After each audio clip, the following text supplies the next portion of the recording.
தமிழ் ஆய்வறிஞர்களுக்கான மேடை அமைத்து அவ்விதத்தில் சிறந்த தொண்டு ஆற்றிக் கொண்டிருக்கக்கூடிய மே 17 இயக்க தோழர்களுக்கு என்னுடைய அன்பும் நன்றியும். முதற்கண்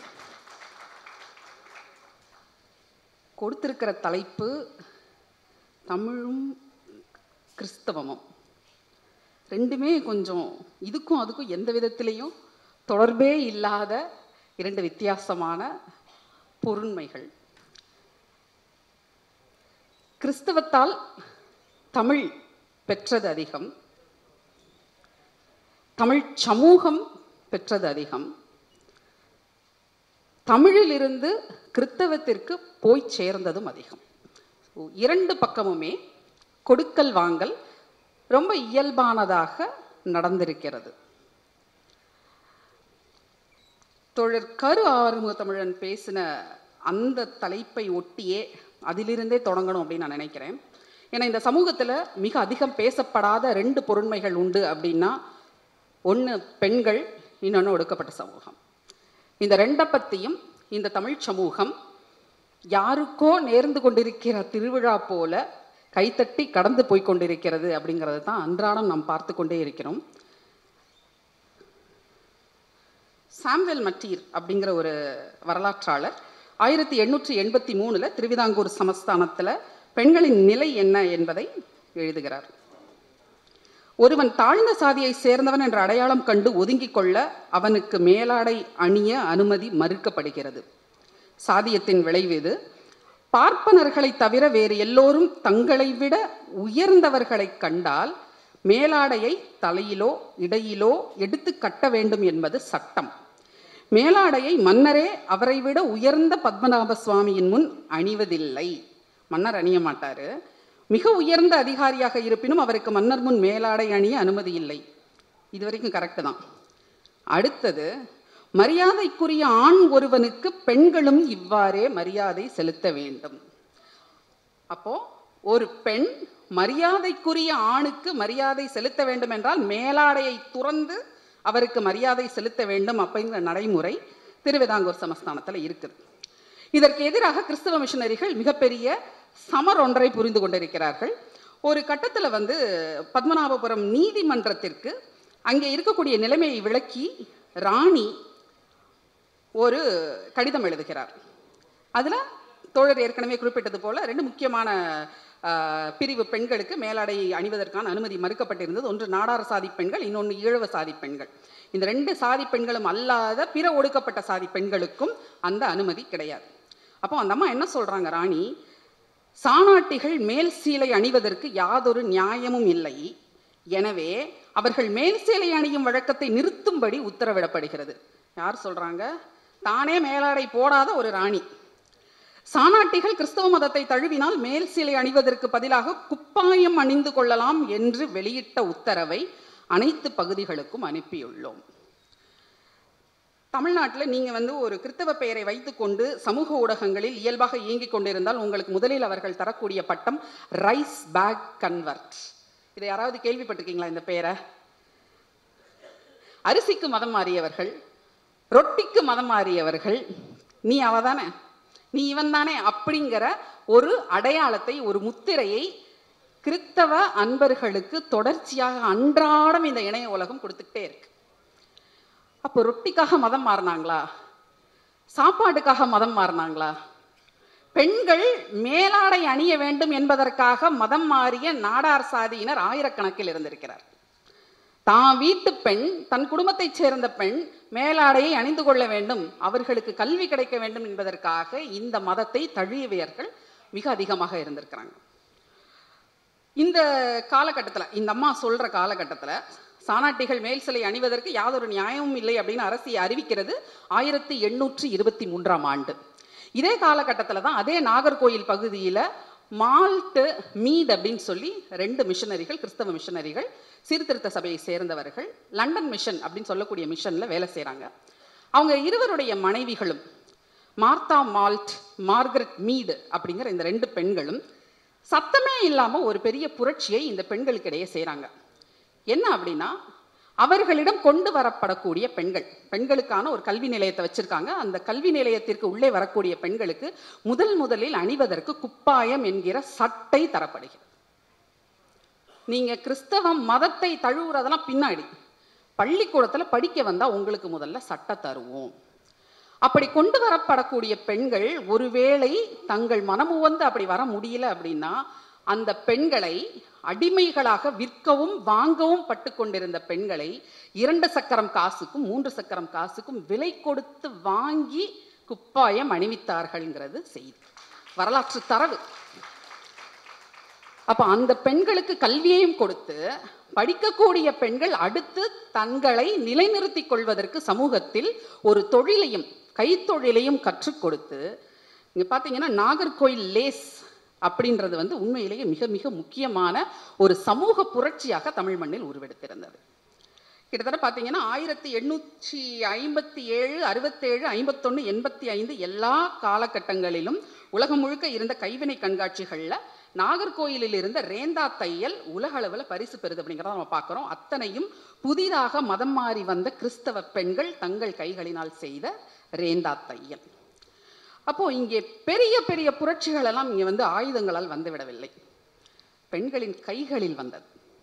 அந்த கைகளில் இருந்த ஊசி நூலில் வந்துச்சு.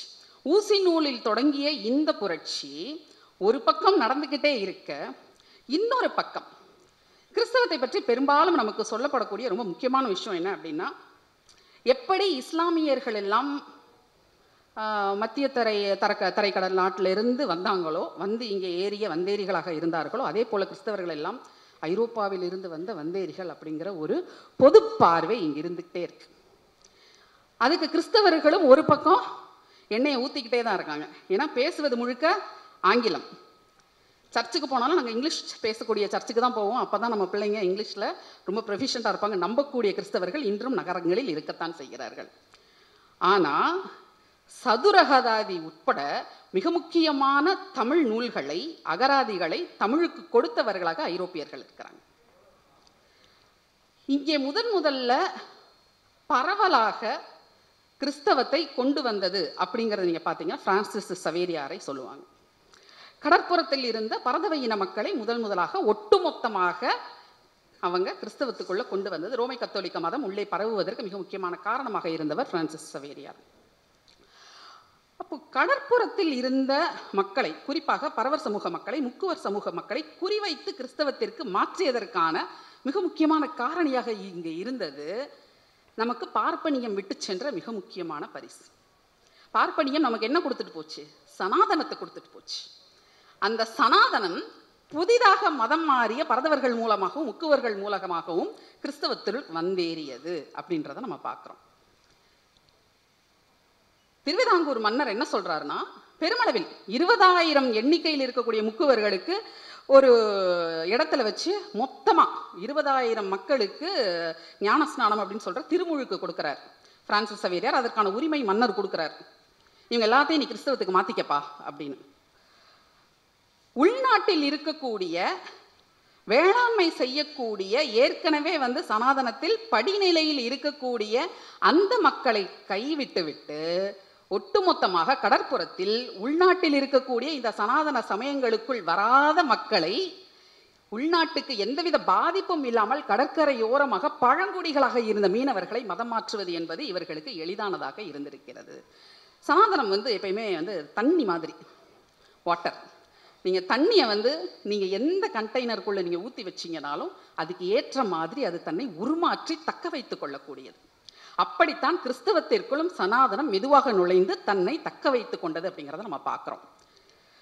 இப்படி மெதுவே உள்ளே நுழைந்த சனாதனம் அதற்கு பிறகு தன்னை எப்படி நிலைநிறுத்தி கொண்டது அப்படிங்கிறத பார்க்கணும்னா, நம்ம தத்துவ போதக சுவாமியான நொபிலியுடைய காலத்திலிருந்து நம்ம அதை பார்க்க வேண்டியிருக்கு. பெரிய புரட்சிகள் எல்லாம் இங்கே வந்த கிறிஸ்தவ ஐரோப்பியர்கள் செஞ்சிருக்கிறாங்க. நாட்காட்டி மாற்றம் நம்ம எல்லாருக்கும் தெரியும் இல்லையா? தமிழ் நாட்காட்டி முழுக்க வேற, ஆங்கிலம் பயன்பாட்டில் இருக்கக்கூடிய நாடுகள் இருக்கக்கூடிய கிரெகோரியன் கேலண்டர் அல்லது ரோமன் கேலண்டர்ன்றது முற்றிலும் வேற. இது ரெண்டையும் ஒருங்கிணைக்கணும். ஏன்னா கிறிஸ்மஸ் டிசம்பர் 25 தான் வரும். ஆனால் நம்ம ஆளுக்கு ஜனவரி பிப்ரவரி மாத கணக்கு எதுவுமே தெரியாது. எங்களுக்கு தெரிஞ்சதெல்லாம் தை மாசி பங்குனி தான். அப்போ என்ன செய்யலாம் அப்படின்னு யோசிக்கும் போது அந்த காலகட்டத்தில் உள்ளே வந்த ஹென்றி ஹென்ட்ரிக்ஸ் போன்ற குருமார்களுக்கு என்ன வசதியாக இருந்துச்சு அப்படின்னா, ஜனவரி 1 அப்படிங்கிறது தை 1, டிசம்பர் 1ங்கிறது மார்கழி 1 அப்படின்னு இவங்க நாட்காட்டியை மாற்றி ஒரு மாற்றத்தை இங்கே இருக்கக்கூடிய சூழலில் கொண்டு வராங்க. இந்த நாட்காட்டி மாற்றம் எந்த அளவுக்கு இவர்களுக்கு கை கொடுத்தது அப்படின்னா, கல்வெட்டுகளில் தேதி எழுதும்போது, தூத்துக்குடியில் இப்பயும் ஒரு சர்ச் இருக்குது, டச்சு சர்ச் அப்படின்னு நம்ம சொல்லுவோம். அந்த டச்சு தேவாலயத்தில் ஸ்வானாள் அப்படிங்கிற ஒரு பெண்மணிக்கு ஒரு கல்வெட்டு இருக்குது. அவர் இறந்த பிறகு அவருக்கு வைத்த ஒரு கல்வெட்டு. அந்த கல்வெட்டில் தேதியை நீங்கள் பார்த்தீங்கன்னா, இந்த பக்கம் ஆங்கிலத்தில் எழுதியிருக்கிறது 2 டிசம்பர் 1618. அந்த பக்கம் தமிழில் என்ன எழுதியிருக்கோம் அப்படின்னா, மார்கழி 2 16 18. ரெண்டுக்கும் ஏதாவது தொடர்பு இருக்கா? மார்கழி 2க்கும் டிசம்பர் 2க்கும் ஏதாவது தொடர்பு இருக்கா? நிச்சயமாக கிடையாது, நமக்கு நல்லா தெரியும். அப்போ இந்த நாட்காட்டிகளை ஒன்றாக இழுத்து போட்டு செய்தது தொடங்கி பல விஷயங்களில் நம்ம கிட்ட இருந்த பண்பாடு சார்ந்த விழுமியங்களை ஐரோப்பியர்கள் கை கொண்டார்கள் அப்படிங்கிறத நம்ம பார்க்குறோம். தேர், 10 நாட்களுக்கு கொடி ஏற்றி கொடி இறக்கக்கூடிய திருவிழாக்கள், நேர்ச்சைகள், காணிக்கைகள், இன்ன பிற பொருள்கள், எல்லா விதமான பொது சடங்குகள், தனி மனித சடங்குகள் அப்படின்னு எல்லாவற்றையும் சடங்குகளை முன்வைத்து செய்யக்கூடியதாக நிறுவனப்படுத்தப்பட்ட கிறிஸ்தவ மதத்தை மாற்றியது தமிழ் சமூகம். இங்கே இருக்கக்கூடிய அல்லது இங்கே புதிதாக வந்த ஐரோப்பியர்கள் இவை எல்லாவற்றையும் இங்கே இருந்த இடைநிலை சாதிகள் தங்களை நிறுவிக்கொண்ட பிள்ளைமார், உடையார் உள்ளிட்ட சமூக மக்கள் கிட்ட இருந்து அவங்க கற்றுக்கிட்டது என்ன அப்படின்னா, இது போன்ற சமய சடங்குகளை செய்வதை கற்றுக்கொண்டார்கள். நொபிலி ரொம்ப தெளிவாக இருக்கிறார். முதல் முறையாக இங்கே இதை உள்ளே கொண்டு வந்த மலபார் சடங்குகள் நம்ம சொல்லுவோம், மலபார் ரைட்ஸ். அந்த மலபார் சடங்குகளை தேவாலயத்துக்குள் கொண்டு வர அதில் நடந்த மிக முக்கியமான மாற்றம் என்னவா நம்ம பார்க்க வேண்டியிருக்கு அப்படின்னா, இந்த சடங்குகளை சனாதன இந்து மதத்தில் யார் முன்னெடுத்து செய்கிறாங்களோ அதே சாதிய படிநிலை, அதற்கு சமமாக இருந்த சாதியத்தை சேர்ந்தவர்கள் கிறிஸ்தவத்திற்குள்ளும் அந்த சடங்குகளை செய்வதற்கான முதல் இடத்தை பெறுகிறார்கள் நம்ம பார்க்குறோம். பனிமய மாதா 16, 17ஆம் நூற்றாண்டில் பனிமய மாதாவுக்கு தேர் இழுக்கக்கூடிய திருவிழா நடத்தக்கூடிய வேலையை பரதவ மக்கள் செய்கிறாங்க, கிறிஸ்தவ பரதவ மக்கள். அப்போ அங்கே தங்கத்தேரை செய்து கொண்டு வந்து கொடுப்பது பரதவ இனத்துடைய ஜாதி தலைவனார். அந்த ஜாதி தலைவனாருக்கு அந்த தேவாலயத்தில் நேராக நீங்கள் மிக முக்கியமான இடம், ஸ்ட்ரெயிட்டாக ஆல்டரில் மேலேருந்து கீழே அவர் தான் உட்கார்றதுக்கான முதல் உரிமையை பெறுகிறார். தேரை முதலில் தொட்டு இழுக்கக்கூடிய உரிமை அந்த குடும்பத்திற்கு தரப்படுகிறது. அப்போ அந்த சாதி அப்படிங்கிற ஒரு விஷயத்தை உள்வாங்கி கொண்ட ஒரு மதமாக, வெளிநாட்டிலிருந்து உள்ளே வருகின்ற ஒரு மதம், முற்று முழுக்க தமிழ் சூழலுக்கு ஏற்ப தமிழுக்கு தொண்டாற்றிய ஒரு நிறுவனம் படுத்தப்பட்ட ஒரு மதம் இந்த சாதியத்தை உள்வாங்கி தின்று செரித்து கொண்டது அப்படிங்கிறத நம்ம இந்த இடத்துல புரிஞ்சுக்கணும். இங்கே பல பணிகளை செய்த மிக முக்கியமான மிஷனரிகள் இங்கே நமக்கு இருந்திருக்கிறாங்க. ஹென்றி ஹென்ட்ரிக்ஸுடைய பணி அதில் ரொம்ப முக்கியமானது. ஏன்னா தென்னிந்தியாவுடைய முதல் மருத்துவமனையை புன்னைக்காயலில் 1551 ஹென்றி ஹென்ட்ரிக்ஸ் நிறுவறார். சென்னையில் வந்த மருத்துவமனையெல்லாம் 18, 19ஆம் நூற்றாண்டு. ஆனால் இது நடந்தது 16ஆம் நூற்றாண்டிலேயே. அதே போல் புன்னைக்காயலில் முதன்முறையாக ஒரு அச்சுக்கூடம் இருந்து அங்கிருந்து நூல்கள் வெளியே போனது அப்படிங்கிறதையும் நம்ம வாசித்து அறிகிறோம். முதலில் ஒரு கல்லூரியும் புன்னக்காயலில் அவர் தொடங்கியிருக்கார் அப்படிங்கிறத நம்ம பார்க்குறோம். அப்போ இந்த ஹென்றி ஹென்ட்ரிக்ஸ் மாதிரியான ஒரு மத குருவுக்கு அங்கே இருந்த அந்த முக்கியத்துவம் இருக்கு இல்லையா, அந்த சமூகம் எந்த அளவுக்கு முக்கியத்துவம் கொடுத்து வச்சிருந்துச்சு அப்படின்னா, ஹென்ட்ரிகஸ் இறந்த பிறகு அவர் பிப்ரவரி 6, 1600 இறக்கிறாரு. அவர் இறந்த பிறகு ஒரு 2 நாட்களுக்கு அந்த பகுதியைச் சேர்ந்த அத்தனை மக்களும் துக்கம் அனுஷ்டிக்கிறாங்க. 2 நாட்களுக்கு கடைகள் அங்காடிகள் மூடப்பட்டிருக்கின்றன. இறந்து போனவருடைய உடலை 7 கடல் தோணி 7 தோணிகளில் வச்சு அதை கொண்டு தூத்துக்குடியில் அடக்கம் செய்யறதுக்கு எடுத்துட்டு வராங்க. அப்போ அந்த உடலில் இருந்து ஏதோ ஒரு பொருளை, அவருடைய அங்கியிலிருந்து ஒரு துண்டு நூலையாவது எடுத்துக்க மாட்டோமான்னு சொல்லி மக்கள் விழுந்து புடிங்கி அதை எடுத்துட்டு போறாங்க அப்படிங்கிறத வரலாற்றாளர்கள் பதிவு செய்திருக்கிறாங்க. அவருடைய மண்டையோடு இன்னைக்கும் தூத்துக்குடியில் இருக்கக்கூடிய பனிமய மாதா தேவாலயத்தில் வைக்கப்பட்டிருக்கிறது. சக்ரஸ்தியில் பின்னாடி இன்னைக்கும் இருக்குது. அந்த மண்டையோடு ஆலயத்திற்கு வெளியே வெகு காலமாக ஒரு கண்ணாடி பேழையில் வைக்கப்பட்டிருந்தது என்றும், கடலுக்கு போகக்கூடிய அத்தனை மீனவர்களும் அதை தொட்டு வணங்கி சென்றிருக்கிறார்கள் அப்படிங்கிறது இங்கே வரலாறு. அப்போ கிறிஸ்தவம் அப்படிங்கிறது உள்ளே இங்கே வரும் பொழுது இங்கே இருக்கக்கூடிய அனைத்து சாதி மக்களையும் ஒருங்கிணைக்கக்கூடிய, அவர்களை ஒன்று திரட்டக்கூடிய ஒரு மதமாக உள்ளே வந்தது அப்படிங்கிறது உண்மைதான்.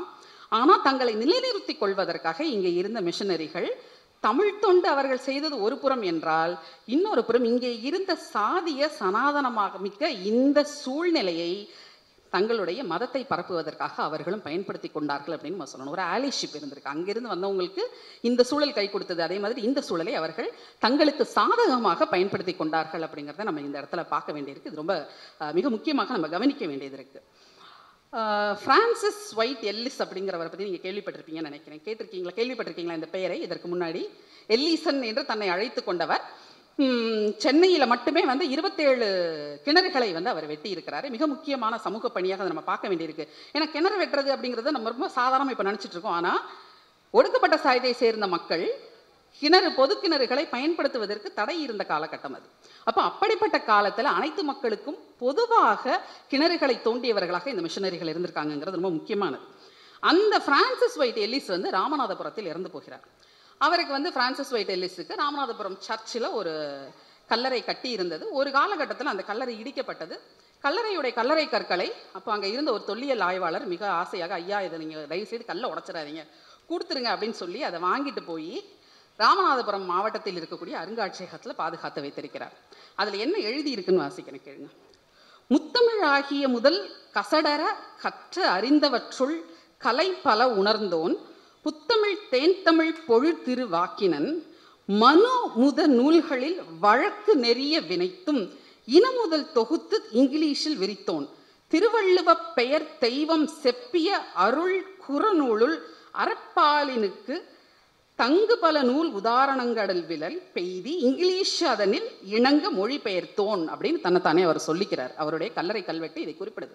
திருக்குறளை ஆங்கிலத்தில் மொழிபெயர்த்த குறிப்பாக அறத்துப்பாலை நான் கொண்டு போனேன் அப்படிங்கிறத தன்னுடைய கல்லறையில் அவரே வெட்டி வச்சுக்க சொல்லி எழுதி கொடுத்த ஒரு செய்தி நம்ம பார்க்குறோம். இந்த பிரான்சிஸ் எல்லிஸுக்கு, அதாவது முதல் முறையாக திருக்குறளின் அறத்துப்பாலை தமிழிலிருந்து ஆங்கிலத்திற்கு கொண்டு சென்று இப்படி ஒரு மிகப்பெரிய ஒரு காப்பியம், இப்படி ஒரு மிகப்பெரிய ஒரு அறநூல் தமிழில் இருக்குது அப்படிங்கிற இந்த உலகிற்கு சொன்னவர் பிரான்சிஸ் ஒயிட் எல்லிஸ். ஆனால் அந்த எல்லிஸுக்கு இன்று வரைக்கும் இங்கே இருந்த அரசுகள், இங்கே இருக்கும் அரசுகள் எந்த விதமான மரியாதை செய்திருக்கிறார்கள் அப்படிங்கிற கேள்வியை இந்த இடத்துல முன்வைக்கிறேன். அப்படி ஒரு நபரை பற்றி நம்ம கேள்விப்பட்டதே இல்லை. அவருக்கு ஒரு கல்லறை இருந்துச்சு. அந்த கல்லறை இடிஞ்சு போய் 2021 கொரோனா டைமில் நான் அந்த சர்ச்சுக்கு போயிருந்தப்போ அந்த இடத்துல ஒரு 1.5 சென்டிமீட்டர் பிவிசி பைப் ஒன்று நட்டு வச்சிருந்து இந்த இடத்துல தான் அவர் கல்லறை இருந்துச்சு அப்படின்னு சொன்னாங்க. மிக சமீபமாக அந்த தேவாலயத்தை சேர்ந்தவர்களே அந்த இடத்தில் மீண்டும் ஒரு கல்லறை தங்கள் சொந்த செலவில் கட்டி எழுப்பியிருக்கிறார்கள். அப்போ இந்த நினைவு அப்படிங்கிறது இருக்கு இல்லையா, நம்ம திருப்பி சொல்லிட்டே இருக்கோம். இந்த பொதுமக்களுடைய நினைவில் இருந்து அழிந்து படுதல் அப்படிங்கிறது இருக்குல்ல, அந்த நினைவில் இருந்து அழிபடுதல் அப்படிங்கிறது இங்கே இருக்கக்கூடிய கிறிஸ்தவ மிஷனரிகளுக்கு, கிறிஸ்தவ ஆளுமைகளுக்கு, ஏன்னா அந்த கிறிஸ்தவ ஆளுமைன்னு திருப்பி நம்ம சொல்லிட்டே இருக்க வேண்டியிருக்கு. ஏன்னா அந்த அடையாளத்துக்குள்ளே தான் அவங்கள மறுபடியும் நம்ம தூக்கி போட்டுக்கிட்டே இருக்கோம். இந்த அடையாளம் யாருக்கு இருக்குது அப்படின்னா, நீங்கள் சொல்லுவீங்க பீச்சில் ஜியு போப்புக்கு நம்ம சிலை வச்சிருக்கிறோம், அவர் ஒரு மிகப்பெரிய ஆய்வாளர், வீரமாமுனிவருக்கு சிலை வைத்திருக்கிறோம், மிகப்பெரிய ஆய்வாளர், தமிழை மிக அழகாக பிற நாடுகளுக்கு பிற மொழிகளுக்கு கொண்டு சென்றவர்கள் அப்படின்னு நம்ம சொல்கிறோம். அப்போ நம்ம ஊரில் பிறந்து இதே நாட்டில் பிறந்து இங்கேயே தமிழில் எழுதிய கிறிஸ்தவர்களுக்கான மரியாதை இங்கே என்ன இருக்கிறது அப்படிங்கிறத இந்த இடத்துல நான் கேள்வி கேட்கணும்னு விரும்புகிறேன். வேதநாயகம் சாஸ்திரியார் என்னதான் ஒரு பக்கத்தில் சாதியத்தை தூக்கி பிடித்தவராக இருந்தாலும் தமிழுக்கு அவர் ஆற்றிய தொண்டு மிக மிக முக்கியமானது. பல்வேறு வகையினவான கிறிஸ்தவ இலக்கியங்களை தமிழில் படைத்தவர் அவர். நீங்கள் ஏத்த பாட்டு, நீங்கள் ஏற்றம் இறைக்கும் பொழுது நீங்கள் பாடக்கூடிய அந்த பாட்டு கூட நீங்கள் கிறிஸ்தவ பாடல்களை பாடுங்கன்னு சொல்லி அதையும் கிறிஸ்தவத்தில் எழுதினவர் அவர். அவருடைய நூல்கள் இன்று வரை நாட்டோடமையாக்கப்படவில்லை. அவருடைய நூல்கள் எல்லாம் பார்த்தீங்கன்னா, அவர் சதுர் சங்க சபைன்னு ஒரு சபை தஞ்சாவூரில் நிறுவி இருக்கிறார். அவர் தொடர்ச்சியாக விவிலியத்தை தமிழில் அந்த பகுதி மக்களுக்கு போதனை செய்து கொண்டிருந்தவர். அவருக்கும் அங்கே இருந்த ஐரோப்பிய மிஷனரிகளுக்கும் எப்பொழுதுமே பிணக்கு இருந்து கொண்டே இருந்திருக்கிறது. அப்போ சதுர் சங்க சபையிலே வாரம் ஒரு முறையாவது தமிழில் பொழிவு செய்து கொண்டிருந்த அந்த இடம் இன்னைக்கு எப்படி இருக்கு அப்படின்றத நீங்க கட்டாயமா போய் பார்க்கணும். ஒரு தெருவில் இடிஞ்சு கேட்பார் இல்லாமல் கவனிப்பார் இல்லாமல் அவருடைய வீட்டில் அவரை தூக்கிட்டு போன பல்லக்கு கரையான் அரிச்சு போய் கிடக்குது. அவர் எழுதிய நூல்கள் அத்தனை நூல்களும் பீரோவில் போட்டு பூட்டி வச்சு அதை வாங்குறதுக்கோ விற்பதற்கோ ஆள் இல்லாத சூழல் இன்றைக்கும் நிலவுகிறது. அவருடைய நூல்களை நாட்டுடைமையாக்க சொல்லி பல்வேறு கதவுகளை தட்டி தட்டி நானும் ஓய்ந்து போயிருக்கிறேன். இதாவது பரவாயில்ல, ரவுஸ் பீட்டர் அப்படின்னு ஒருத்தர் இருக்கிறார், மதுரையை சேர்ந்தவர். ரவுஸ் பீட்டர் மீனாட்சிக்கு பொற்களல் கொடுத்த பாண்டியன், தன்னைத்தானே பீட்டர் பாண்டியன் அப்படின்னு சொல்லிக்கிட்டவர். அந்த ரவுஸ் பீட்டரை அடக்கம் செய்திருக்கக்கூடிய இடம் அவர் என்ன சொன்னார்னா, என்னை அடக்கம் பண்ணும்போது மீனாட்சியை பார்ப்பது போல என்னை அடக்கம் பண்ணுங்கன்னு கேட்டு அவரை ஒரு செயின்ட் ஜார்ஜ் கேத்தீட்ரல், அந்த தேவாலயத்தில் அவர் அடக்கம் செஞ்சிருக்கிறாங்க. அங்கிருந்தே மீனாட்சியை பார்க்க வேண்டும் அப்படின்னு அவருக்கு ஒரே ஆசை. அது என்ன நிலைமையில இன்னைக்கு இருக்கு அப்படின்னா, ஒரு நிலவரையில் இருக்கு அவருடைய கல்லறை. உள்ள போய் இன்னைக்கு நீங்களும் நானும் நினைச்சா கூட அதை பார்க்க முடியாது. ஏன்னா அது ஒரு சிவில் கோர்ட்ல ஒரு கேஸ்ல இருக்கு. அவரை இன்று நினைப்பார் கிடையாது. ஆனா பெருமையாக நம்ம திருப்பி திருப்பி சொல்லிக்கிட்டே இருப்போம். விதவை பெண்கள், கைம்பெண்களுக்கான ஒரு தனி மடத்தை திறந்தவர் ஞானம்மாள் அப்படிங்கிற ஒரு பெண்மணி. அவரே ஒரு கைம்பெண்.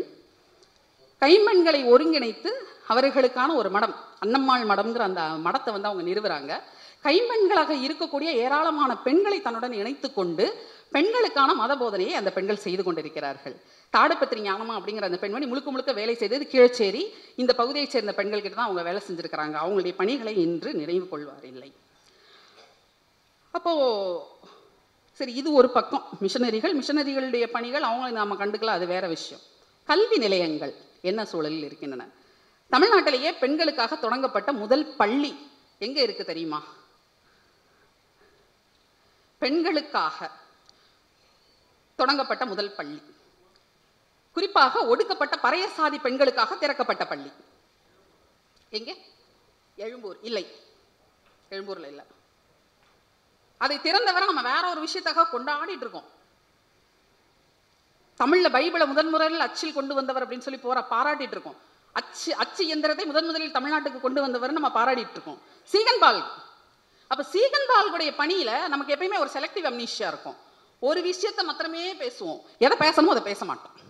சீகன்பால்கு பிரஸ் கொண்டு வந்தாருங்கிறத திருப்பி திருப்பி பேசுறோம். சீகன்பால்கு இங்க இருக்கிற பறையர் சாதி பெண்களுக்கான முதல் பெண்கள் பள்ளியை தொடங்கி வச்சாருங்கிறத நம்ம பேச மறக்கிறோம். 1705-6 அந்த பெண்கள் பள்ளி இயங்கி இருக்கு. இன்றும் அந்த பள்ளிக்கூடம் இயங்கிக் கொண்டிருக்கிறது. அதன் தொன்மையான கட்டிடங்கள் வலுவிழந்து போய் எப்ப வேணாலும் யார் தலையில வேணாலும் விழலாம்ங்கிற சூழ்நிலையில காத்துக்கிட்டு. சரி, அதை விட்டுருங்க. தமிழ்நாட்டில் தொடங்கின முதல் பள்ளிக்கூடம் புதுவை தரங்கம்பாடியில் இருக்கு. தரங்கம்பாடியில் இருக்கு. தொடர்ச்சியாக அரசுக்கு அது குறித்தும் கடிதங்கள் எழுதி ஓய்ந்து போயிருக்கிறேன்.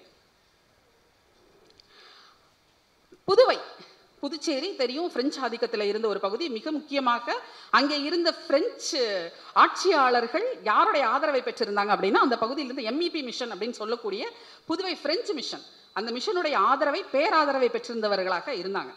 அப்ப அப்படி இருக்கக்கூடிய மக்கள் அவங்க செஞ்ச வேலைகள்ல ரொம்ப முக்கியமான வேலைகள் என்ன அப்படின்னு பார்த்தீங்கன்னா, கூத்து மற்றும் நாடகங்களை தமிழ் மொழியில் மேடையேற்றியது மிக முக்கியமான ஒரு பணி. புதுவை பகுதியைச் சேர்ந்த பல்வேறு அண்ணாவியார்கள் இந்த நாடகங்களை அழகு தமிழில் 16-17ஆம் நூற்றாண்டுகளில் இயற்றியிருக்கிறாங்க. இன்றை வரைக்கும் புதுவையிலிருந்து வந்த அண்ணாவிகள் சொல்லிக் கொடுத்த நாடகங்களை நடுநாட்டில் இருக்கக்கூடிய தேவாலயங்களில் முழு இரவும் கூத்துகளாக நடத்தி கொண்டிருக்கிறார்கள். தேவாலயங்களில் கூத்து நடக்குது அப்படின்னு சொன்னா நீங்க கேள்விப்பட்டிருக்கீங்களா? நடுநாட்டைச் சேர்ந்த தேவாலயங்களில் இன்றைக்கும் வாசகப்பா, கூத்து போன்ற விஷயங்கள் இரவுகளில் நடந்து கொண்டே இருக்கிறது. எப்பயுமே ஈஸ்டருக்கு அடுத்த வாரம் முழுக்க 3 இரவுகள் உட்கார்ந்து ஒவ்வொரு புனிதருடைய கதையையும் நாடகங்களாக, கூத்துக்களாக, வெறும் பாட்டாக நடத்தி கொண்டிருக்கிறார்கள். 300 ஆண்டுகளாக அதில் ஒரு சொல் கூட மாறவில்லை. கலம்பகம் தொடங்கி பல்வேறு இலக்கிய வர்ணனைகள் கொண்டு அந்த பாடல்களை அதிகம் கல்வி அறிவு பெறாத மனிதர்கள் இன்றும் பாடி ஆடி நடித்துக் கொண்டிருக்கிறார்கள். அப்ப அந்த புதுச்சேரியில முதல் முறையாக எங்களுக்கு பள்ளி வேணும் அப்படின்னு சொல்லி ஒரு பெரிய கவிதை போராட்டத்தை முன்னெடுத்து செய்தவர் சவர்ராயலு அப்படிங்கிறவர். பாகூர் அப்படிங்கிற ஊர்ல ஜென்மராக்கினி மாதான ஒரு தேவாலயத்தையும் கட்டி வச்சு அங்கே இருந்த பிரெஞ்சு மிஷனரிகளுக்கும் அங்கே இருந்த பிரெஞ்சு அரசுக்கும் தொடர்ச்சியாக பெண்களுக்கு கல்வி கொடுக்க வேண்டும் அப்படின்னு சொல்லி கடிதங்களை கவிதை வடிவில் தொடர்ச்சியாக எழுதிக்கிட்டு இருந்தவர் சவர்ராயலு. அப்ப அந்த சவர்ராயலுவை இன்றைக்கு நினைவு கொள்வார் இல்லை. கிறிஸ்தவம் இந்த மண்ணுக்கு விட்டு சென்ற மிகப்பெரிய சேவைகள் அப்படின்னு நம்ம 2 சொல்லலாம். ஒன்று மருத்துவம், இன்னொன்று கல்வி. வெறுமனே மருத்துவம் கல்வின்னு அதை நம்ம கடந்து போயிட முடியாது. அனைவருக்குமான மருத்துவம், அனைவருக்குமான கல்வி அப்படிங்கிறத இங்கே கிறிஸ்தவம் நம்ம எல்லாருக்குமே விட்டுட்டு போயிருக்கு அப்படிங்கிறத நம்ம சொல்லணும். அப்ப அப்படி இருக்கக்கூடிய கல்வி நிலையங்களும் மருத்துவமனைகளும் இன்று என்ன சூழ்நிலையில் இயங்கிக் கொண்டிருக்கின்றன அப்படின்றதையும் நம்ம பார்க்க வேண்டியிருக்கு. தொடர்ச்சியாக இங்கே கிறிஸ்தவர்கள் மேல் முன்னெடுக்கப்பட்டு கொண்டிருக்கக்கூடிய வெறுப்பரசியல். மைக்கேல் பெட்டி உங்க எல்லாருக்கும் ஞாபகம் இருக்கும்னு நினைக்கிறேன். நினைவிருக்கிறதா? பாஜக அங்க எவ்வளவு பெரிய டிராமா போட்டுச்சு அப்படிங்கிறத நம்ம எல்லாரும் பார்த்துக்கிட்டு தான் இருந்தோம். அப்ப தொடர்ச்சியாக இங்கே ஒடுக்குமுறைக்கு உள்ளாகி கொண்டிருக்கக்கூடிய கிறிஸ்தவர்கள் இரட்டை ஒடுக்குமுறையை சந்திக்கிறார்கள்ன்றது தான் உண்மை. ஒரு பக்கம் மத ரீதியான ஒடுக்குமுறை, இன்னொரு பக்கம் சாதிய ரீதியான ஒடுக்குமுறை. வெளியே இருந்து ஒருத்தன் அடிக்கிறானா, உள்ள இருந்தே ஒருத்தன் அடிச்சிட்டு இருக்கான். அப்ப இந்த இரட்டை ஒடுக்குமுறைக்குள்ளே ஒடுங்கி போய் இருக்கக்கூடிய கிறிஸ்தவ சமூகத்திற்கு அதற்குரிய அறிவியல் அரசியல் அறிவையும், அரசியல் படுத்துதல் அப்படிங்கிறது கிறிஸ்தவ சபையை பொறுத்த வரைக்கும் கிடையவே கிடையாது. ஏன் கிறிஸ்தவ சமூகத்தை அரசியல் படுத்துவதற்கு இங்கே நிறைய இயக்கங்களும் நிறைய கட்சிகளும் தவறி இருக்கின்றன அப்படிங்கிறது தான் இங்கே உண்மை. ஏன் அந்த அரசியல் படுத்துதல் இல்லை, ஏன் அந்த ஒருமைப்படுத்துதல் இல்லை அப்படின்னா, இவங்கெல்லாம் ஒன்றா சேர்ந்துட்டாங்கன்னா இவங்களுடைய உரிமைகளை இவங்க கேட்பாங்க. இன்றைக்கும் கூட தலித்துகளுக்கான ஒதுக்கீடை கேட்கக்கூடிய இடத்துல பறையர் கிறிஸ்தவர்களை உள்ளே விட மாட்டேன் என்று சொல்லக்கூடிய சூழ்நிலை இருக்கிறது. பள்ளர் கிறிஸ்தவர்களை உள்ளே விட மாட்டேன் என்று சொல்லக்கூடிய சூழ்நிலை இருக்கிறது. பேரில் மட்டுமே ஒடுக்கப்பட்ட சாதியினராக நீடிக்கும் இந்த மக்கள் சட்டத்தின் கீழே பிற்படுத்தப்பட்ட மக்களாக இருக்கிறார்கள். அப்போ ஒரு ஸ்கெடியூல் 50ன்னு ஒன்று வச்சுட்டான், ஒரு ஸ்கெடியூல் 50 வச்சுக்கிட்டு ஒரு ஜனாதிபதியுடைய உத்தரவு ஒன்றை வைத்துக்கொண்டு இவர்கள் எல்லோரும் ஒடுக்கப்பட்ட சாதியை சேர்ந்தவர்களாக இருந்தாலும் கிறிஸ்தவத்தில் சாதி இல்லை, அதனால் இவர்கள் ஒடுக்குமுறையை சந்திக்கவில்லை அப்படின்னு இந்த நாடு சொல்லி இருக்குது. ஆனா அதற்கு மிகப்பெரிய சாட்சியாக, வாழும் சாட்சியாக இங்கே பல்வேறு மக்கள், கிறிஸ்தவ மக்கள் அவர்களுடைய தேவாலயங்களுக்குள்ளேயே நேர்வாசல் முன்வாசலில் செல்ல முடியாமல் பின்வாசல் வழியாக வழிபாட்டிற்கு செல்லக்கூடிய மக்கள் இன்றும் இருக்கிறார்கள். கல்லறையை நீங்க பாத்தீங்கன்னா ஒரு ஊர்ல 4 கிறிஸ்தவ கல்லறை இருக்கு, 4 சாதிக்கு 4 கல்லறைகள். அப்ப இந்த ஒடுக்குமுறையையும் கிறிஸ்தவத்திற்குள் நுழைத்தது அல்லது அதுக்குள்ள கொண்டு வந்தது எது அப்படின்னு பாத்தீங்கன்னா சனாதனம். இந்து மதத்தில் இருக்கக்கூடிய எல்லா விதமான பிரச்சனைகளையும் அப்படியே கிறிஸ்தவத்திற்குள் சனாதனம் கடத்தி இருக்கு அப்படிங்கறது இந்த இடத்துல வந்து நான் பதிவு செய்ய விரும்புறேன். அதற்கு எதிரான மிகப்பெரிய சமரை உள்ளிருந்தும் அவர்கள் செய்ய வேண்டி இருக்கிறது, வெளியிலிருந்தும் அவர்களுக்கு ஆதரவு குரல்கள் தேவைப்படுகிறது. இந்த சமூகத்தை அரசியல் படுத்தலை அப்படிங்கிறத நான் திருப்பி திருப்பி ஏன் சொல்லிட்டு இருக்கேன் அப்படின்னா, 1920களில் 30களில் கிறிஸ்தவ மக்கள் இந்த நாட்டின் விடுதலை இயக்கத்தில் மிகப்பெரிய பங்காற்றி இருக்கிறார்கள். 37ல் பார்த்தீங்கன்னா 1937 முதல்ல ஜெபமணி மாசிலாமணி அம்மாள் அப்படிங்கிற பெண்மணி முதல் கிறிஸ்தவ பெண் எம்எல்ஏவாக சட்டமன்றம் உள்ள போயிருக்காங்க. அதற்கு பிறகு நீங்க பார்த்தீங்க அப்படின்னா லூர்தம்மாள் சைமன் ஒரு கிறிஸ்தவ பெண்மணி உள்ள போயிருக்காங்க சட்டமன்றத்துக்குள்ள. அதற்கு பிறகான கிறிஸ்தவ பெண்கள் அரசியல்ல அவங்களுடைய பங்கு என்னவா இருக்கு அப்படிங்கிற கேள்வியை கேட்கணும். நிறைய விஷயங்கள் நம்ம கேட்டே இருப்போம், சரி அவங்களுக்கு இந்த சிறுபான்மையின இதில் ஏதாவது ஒன்று போட்டு விட்டுருங்க அப்படின்னு சொல்லி பெரும்பாலும் எல்லா கட்சிகளையும் எல்லா இயக்கங்களையும் சிறுபான்மையினருடைய நலன், சிறுபான்மை நலன் அப்படின்னா சரி அவங்க ஒரு கிறிஸ்டின் அவங்களுக்கு கொடுத்துருங்க, இவர் ஒரு முஸ்லீம் உங்களுக்கு கொடுத்துருங்க, அப்படி வந்து போனா போகுது அப்படின்னு சொல்லி பார்த்து கொடுக்கக்கூடிய பதவிகள், வாரிய பதவிகள், தலைமை பதவிகள், இது எல்லாமே கிறிஸ்தவர்களாக இருக்கிறீர்கள் என்பதால், இஸ்லாமியர்களாக இருக்கிறீர்கள் என்பதால் அப்படின்னு ஒரு கௌரவ பிச்சையாக இந்த சமூகம் போட்டுக்கொண்டிருக்கிறது. பிச்சை யாருக்கு கொடுக்குறாங்க இந்த கௌரவ பிச்சைய? எல்லோருக்கும் கல்வி, எல்லோருக்கும் மருத்துவம், எல்லோருக்கும் எல்லாமும் அப்படின்னு சொன்ன ஒரு மதத்துக்கு இவங்க செய்யக்கூடிய மிகப்பெரிய கைமாறாக எனக்கு இதுதான் இருக்கு. அடிப்படையிலேயே நான் வந்து ஒரு இறை மறுப்பாளர், சாதி மறுப்பாளர், எங்க போனாலும் அதை முதல்ல சொல்லிடுவேன். இன்னைக்கு கொஞ்சம் லேட்டா சொல்றேன். உரையை தொடங்கும் போதே எல்லா இடத்துலையும் இறை மறுப்பாளர், சாதி மறுப்பாளர்ங்கிற தொடர்ச்சியாக பதிவு செய்து கொண்டே இருக்கிறேன். ஆனா அப்படி நீங்க பதிவு செய்தாலும் கூட இந்த சமூகம் உங்களை கிறிஸ்தவ ஆய்வாளராகத்தான் பார்க்கிறது. அதற்கு எதிராக நீங்க கலக குரல் எழுப்புறீங்க அப்படின்னா உங்கள் நிலை வந்து ரொம்ப அழகா சொல்லுவாங்க, திருசங்கு சொர்க்கம்னு ஒண்ணு சொல்லுவாங்க. வெளியே இருக்கிறவனு உங்களை அடிப்பான். அறியப்படாத கிறிஸ்தவம் அப்படிங்கிற ஒரு நூல் வெளியாகும் பொழுது அந்த நூலுக்கு எதிராக மிகப்பெரிய பிரச்சனைங்க கிளப்பினது பாஜக. அப்ப வெளியில இருக்கவன்ட்ட நீங்க அடி வாங்கணும். அதுக்கு அடுத்து கிறிஸ்தவத்தில் ஜாதின்னு நீங்க ஒரு புத்தகம் எழுதுனீங்கன்னா உள்ள இருக்கிறவங்களை அடிப்பான். அவளை சர்ச்சுக்குள்ளேயே விட்டுறாத, உள்ள வந்தானா உள்ள இருக்கிற எல்லா பிரச்சனையும் வெளியே எடுத்துட்டு போறா. அப்ப 2 பக்கத்துக்கும் மத்தளத்துக்கு இருபக்கமும் அடி மாதிரி இது குறித்த ஆய்வுகளில் ஈடுபடக்கூடிய மனிதர்களுக்கு கூட இந்த மாதிரியான சிக்கல்கள் இன்றைக்கும் தமிழ் சூழலில் நீடிக்கின்றன அப்படிங்கிறத நான் சொல்றேன். மிக முக்கியமான ஆய்வாளர்கள் இங்க தமிழ் சூழல்ல இருந்திருக்கிறாங்க. மானுடவை ஆய்வாளர்கள், குறிப்பாக லூர்து, கிஃப்ட் சிரோமணி, பிலோ இருதயநாத், இந்த பெயர்கள் எல்லாம் கேள்விப்பட்டிருக்கிறீங்களா? இல்ல, கேள்விப்பட்டிருக்கீங்களா? மகிழ்ச்சி ஐயா. இந்த ஆண்டு வந்து ஹெப்சிபா ஜெயசுதாசனுடைய நூற்றாண்டு. ஹெப்சிபா ஜெயசுதாசன் நம்ம எல்லாருக்கும் எழுத்தாளராக தெரியும், புத்தன் வீடுன்ற ஒரு நாவல் எழுதியிருக்கிறாருங்கிறத மட்டுமே நம்ம பார்த்துக்கிட்டு இருக்கிறோம். ஹெப்சிபா ஜெயசுதாசனுடைய மிக முக்கியமான பங்கு, தமிழ் மொழிக்கு அவர் ஆற்றிய பங்கு ஒன்று இருக்கு. தமிழ்ஸ் டவுன் த ஏஜஸ் அப்படிங்கிற 4 வால்யூம் புக்கு, 4 வால்யூம் அந்த அம்மா எழுதியிருக்காங்க. படிக்கல அப்படின்னா தயவு செய்து படிச்சிருங்க. லிட்ரேச்சர் வழியா, இலக்கியம் சார்ந்து தமிழர்களுடைய வரலாறு எப்படி இருந்திருக்கு அப்படிங்கிறத அந்த புத்தகத்தில் அவ்வளவு அழகா ஆய்வுபூர்வமாக நிறுவிய பெண்மணி அவர். அவருடைய நூற்றாண்டு இந்த ஆண்டு. இதுவரைக்கும் அவங்கள பெருசா யாரும் கண்டுகொண்ட மாதிரி தெரியல. அப்ப தமிழுக்கு நாம் சேவை செய்கிறோம், தமிழை நம்மளுடைய அடையாளமாக நம்ம பார்க்கிறோம். இன்னைக்கு காலையில் பேசினவங்க ரொம்ப அருமையாக அந்த விஷயத்த சொன்னாங்க. அடையாளம் அப்படிங்கிறது இருக்கு இல்லையா? என்ன நீங்களாம் அடையாள அரசியல் பண்ணுறீங்களா? யாரை கேட்டாலும் அதை சொல்லுவாங்க, அடையாள அரசியல் பேசுகிறீங்களா? ரூபாய் அப்படிங்கிறது ரூணு போட்டால் உடனே வந்து உங்களுக்கு எல்லாம் மாறிடுமா அப்படின்னு கேட்குறது இருக்கு இல்லையா? ஆமாம், அடையாள அரசியல் தான் பண்ணுறோம். அந்த அடையாளம் அப்படிங்கிறது எங்களுடைய தமிழ் அடையாளமாக இருக்கிறது தான் முக்கியம்.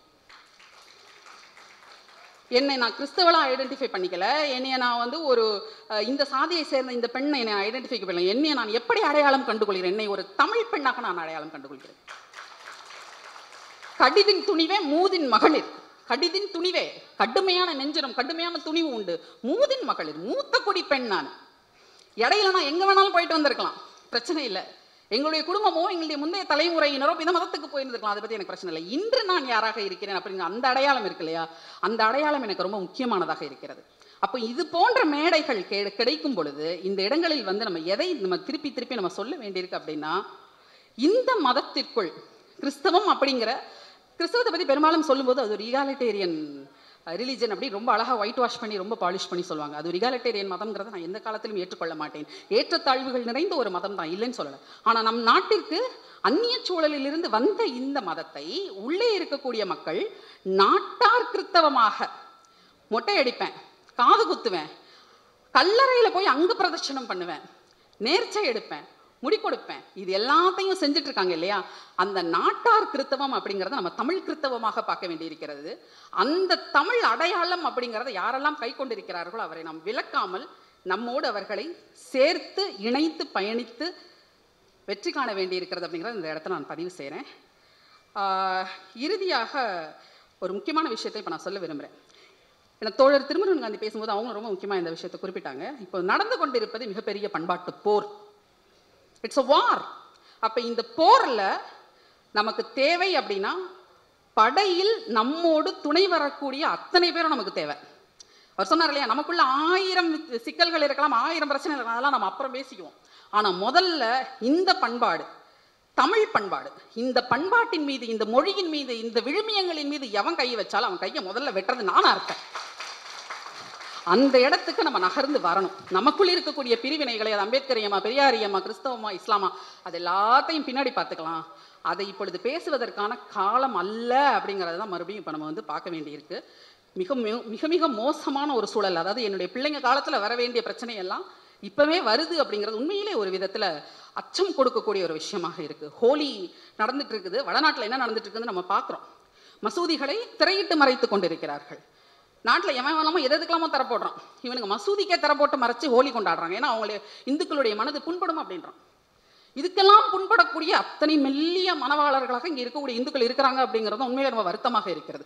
நம்மோடு சாப்பிட்டு, நம்மோடு கொண்டாடி, நம்மோடு விளையாண்டு மகிழ்ந்த நம்முடைய இந்து மத சகோதரர்கள் நமக்கு எதிராக ஆயுதம் தூக்கக்கூடிய நாள் வெகு தொலைவில் இல்லை. அப்போ அதற்கு எதிராக மிகப்பெரிய அணிதிரட்டல் இங்கே தேவையானதாக இருக்கிறது. அந்த அணிதிரட்டலுக்கான ஒரு களமாகத்தான் இந்த மேடையும் நான் பார்க்குறேன். இங்கிருந்து நாம் எடுத்துக்கொண்டு போக வேண்டிய பல விஷயங்கள் ரொம்ப முக்கியமான விஷயம். கிறிஸ்தவர்களும் இஸ்லாமியர்களும் எங்கோ ஆப்கானிஸ்தானில் இருந்தோ எங்கோ ஐரோப்பாவில் இருந்தோ இங்கே வந்தவர்கள் இல்லை. இந்த மண்ணின் மைந்தர்களாக, இந்த மொழிக்காக தங்களுடைய உயிரையும் தர துணிவுடன் இருப்பவர்கள் தான் அப்படிங்கிறத மீண்டும் ஒரு முறை இங்கே நான் பதிவு செய்து கொள்கிறேன். வாய்ப்புக்கு நன்றி, வணக்கம்.